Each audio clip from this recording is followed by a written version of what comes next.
What's going on, everyone? Got a 2022 4Runner, and we're getting oil maintenance required soon on the dash here. I'm going to show you how to reset that. You're going to go over to the radio actually to reset this, okay?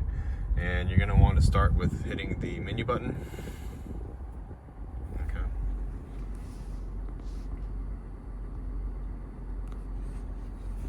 And in the menu here, we're going to go ahead and hit setup. And then go down until you get to vehicle. You're looking for vehicle, okay? And right here it says maintenance. All right, and right now we have engine oil due, oil filter due. So we go to that. We're gonna reset that. You can change some of the dates and times and things like that through here. Okay, I hit okay. We're gonna go to filter. We're gonna hit reset. Yes.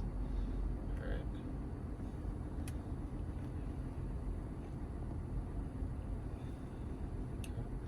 That's pretty much all we got going on with this car. Hope the video was helpful. If it was, please leave a comment, like, and subscribe.